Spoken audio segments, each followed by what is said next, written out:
in our universe. And now the number 1 contendership will go on between Crimson and Witcher. Crimson just recently losing the title, or Witcher recently losing the title. Crimson hasn't been able to win the title and has had 3 shots, so trying to get back in there. Bischoff says, Crimson, if you're going to get another shot, you got to beat a world champion or a previous world championship holder. So we're going to name this the number 1 contenders match to the WCW Women's World title. But no matter what you do, you see Crimson walking down, and the only word that comes to mind is freaky. Absolutely freaky. Kind of makes sense that she is coming down the day before Halloween.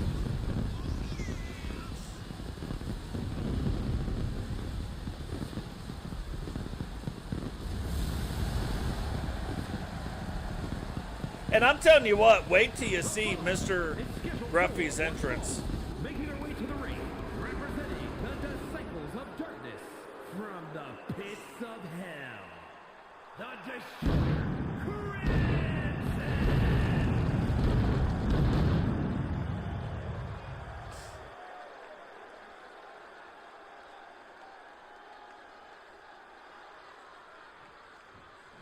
You know, even if I was the referee, I don't know that I'd want to be in the ring once Crimson takes off. I wouldn't want her biting me, you know what I mean? Representing the Bikers from Austin, Texas, the Superstar, Totes, the Witch Cuts. And we have heard backstage for a couple of weeks now that the Witch working on a brand new look, apparently still not ready to unveil it as of yet, but still working on a brand new look.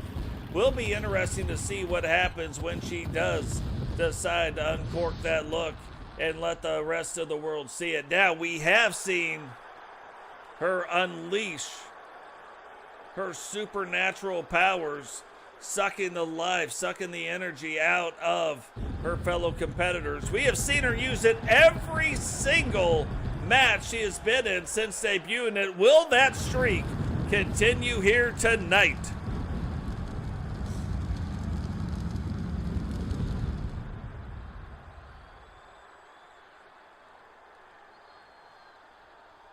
Coming up, when we're looking at our very next podcast, hopefully Solo will be on with us. That will change the show. But if he's unable to make it on there, we're going to talk about 3 improvements we want to see as an E-Federation to the game, and not the normal one like, oh, we got to fix universe mode.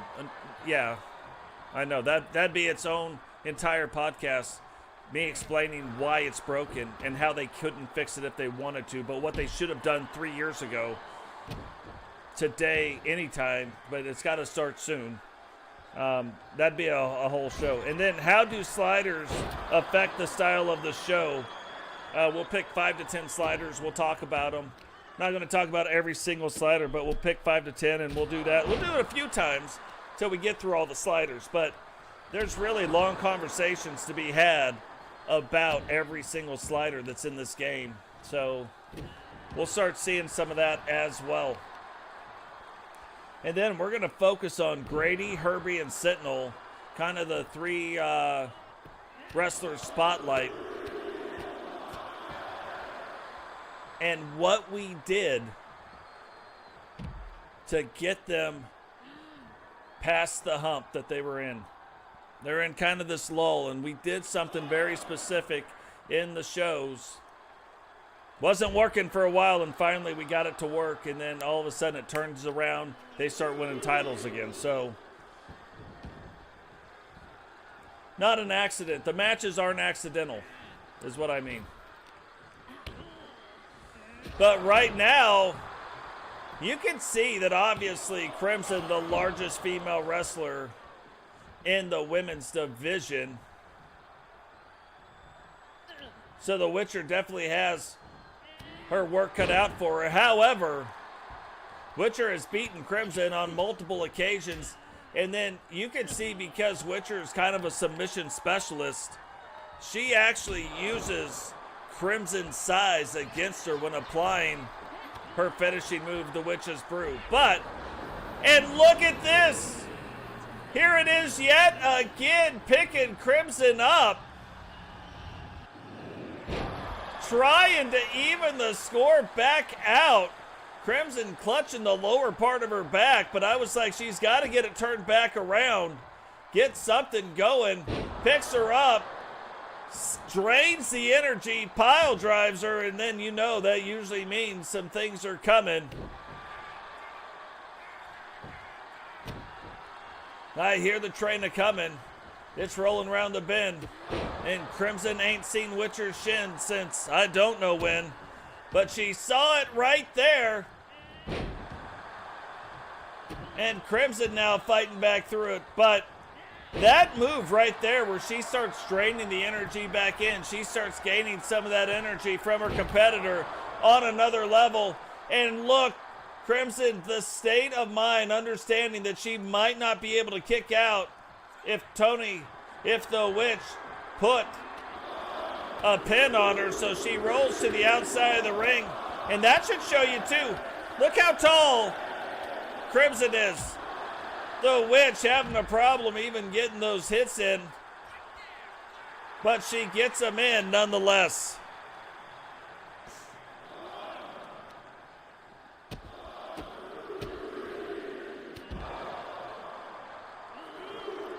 I always figured you can't have a name like The Witcher and not have some mystical power. You know what I mean? We don't want everybody having it, so, but having that mystical power. Well, and King Sam did it. We'll count that right there.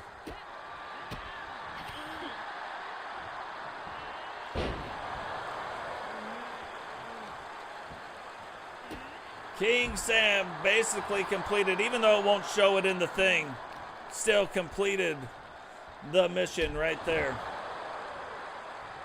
So King Sam gets to name 3 matches. So just hit me up in the Discord. But you can name 3 matches. R2K gets to name 2 of the matches. Well, R2K, take it back. R2K gets to name 3 matches as well.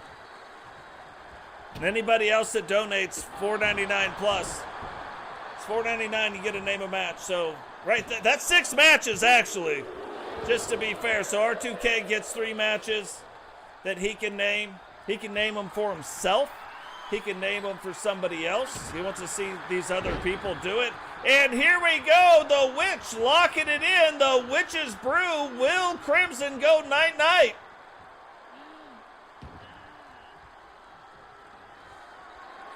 Doesn't, but look at this. She's like, okay, I got another. You didn't like that brew? I got one more brew for you. Is Crimson gonna tap out this time? And she does, making Witcher the #1 contender. Here is your winner, the superstar, Tony the Witch Cuts. And I really appreciate that, Sam. I appreciated R2K. I just figured it'd be something fun to do. We won't do it every episode, obviously, but every here and there, we'll throw that in there to where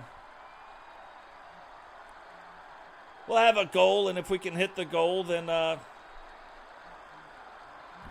be fun and game. So yeah, hit me up in the Discord. Name your 3 matches as soon as you can, so I can start working them in as soon as the next episode. Not all the matches will happen in the same episode. But GG's goes out to the Witcher, becoming the #1 contender to the Women's WCW World Title Belt.